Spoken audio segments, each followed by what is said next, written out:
Конкурс «100 ідэй для Беларуси» накіраваны на матывацыю і развіццё маладзёжнага вынаходніцтва. Ён збірае лепшыя інавацыйныя ідэі, запатрабаваныя ў розных сферах сацыяльнага і эканамічнага развіцця краіны. Мы здесь, конечно, самая главная цель – выделить те проекты, которые реально могли реализовать в различных сферах. Очень у нас много номинаций, чтобы упростить, улучшить жизнь, если это брать социальные проекты, чтобы внедрить какие-то новые технологии, если брать промышленные проекты и так далее. Конечно, много проектов и в IT-технологиях. На абласным этапе конкурсу прадстаўлена каля 30 лепшых са 100 заяўленых праектаў. Прэзентацыя праходзіць у фармаце таймінга 3 хвіліны на выступленне. За гэты час патрэбна не толькі дастойна прадставіць свой проект, але і пераканаць журы. Каждый проект, он должен быть важен для этой страны, не просто так делается этот конкурс.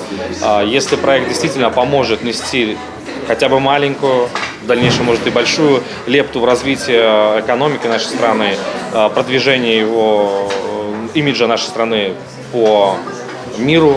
Валерия Стасюк и Алена Скалкович, старшакласницы Клейникаўскай сярэдняй школы, прадставілі проект «Азбука сімвалаў Беларусі». У ім для кожнай літары падабраныя меладычныя словы-сімвалы, якія дазволяць раскрыть прыгажосць роднай мовы. Цель нашего проекта – это показать детям, младшему поколению, что белорусский язык, он тоже может быть интересен, что надо любить свою родину и надо знать символы Беларуси. Нам захотелось предоставить детям такую возможность вкратце увидеть основные слова, символы и картинки, символы нашей страны.